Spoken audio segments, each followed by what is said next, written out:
financial institutions say we should be saving for the hard times ahead. With the handouts from the Rudd government, followed by the stimulus and interest rate cuts and the lower petrol prices, that Tasmanians are indeed better off than they were a year ago or even 5 years ago. All major economies in the world are now in recession or on the cusp of recession, and Tasmania and Australia is no different. In terms of outcomes, Tasmania does not achieve the outcomes of efficiency that other states do, yet we do commit the same amount of expenditure per head of population.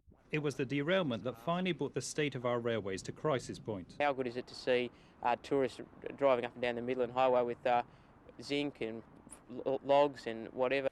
With more than 500 cases, Victoria is the nation's swine flu hotspot. That would have a devastating effect on the Tasmanian economy, even if it is only for a matter of weeks or months.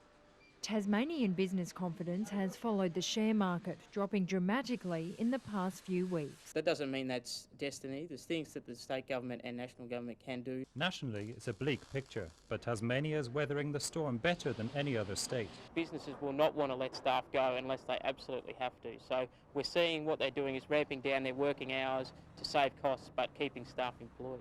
But they're insisting that government figures should be viewed cautiously. We've got to understand that there's challenges ahead and they will come to Tasmania, they just haven't arrived yet.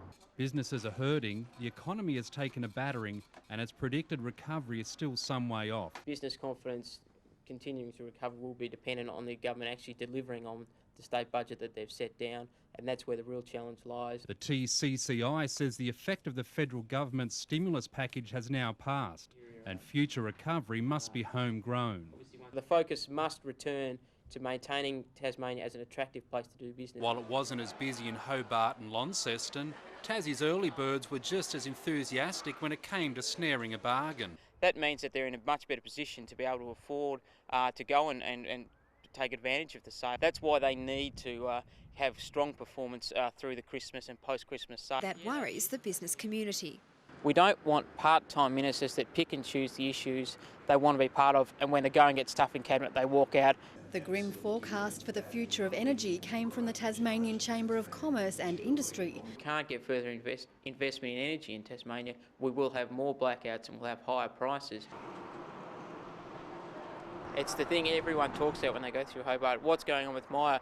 Finally, we have an answer that we've got it in the hands of a property developer with a proven track record. Locals are making it clear they don't all agree with the Planning Commission's draft decision that the Lauderdale Quay project at Ralphs Bay should not go ahead. It's well known amongst the investment community that Tasmania is a hard place to get up major developments, and this is only going to feed into that perception. Unless Tasmania can attract large-scale investment, we won't be able to afford the services to maintain the quality of way of life we need. Despite the Premier's recent hospital visits, it seems health has put Labor on the back foot with welfare groups. While reluctant to score parties, Tasmania's Chamber of Commerce made one thing clear: all parties are spending too much. It's really been a lot of headline-grabbing stunts from all sides and no real long-term vision and practical agenda to actually drive the economy forward and create new investment in Tasmania. The Chamber of Commerce and Industry's Richard Dowling says it's too early to start talking about economic recovery. The federal government's stimulus has resulted in a bounce, but things are likely to get worse before they get better. The global financial crisis will come and go. This demographic time bomb will go off if we don't do something about it. Our students can't read and write and spell as well as other Australian students, yet we invest the same amount of money in them. He's warning our political parties against promising big-ticket items at the next election. Otherwise, the election will actually contribute to bringing forward that time bomb, not diffusing it.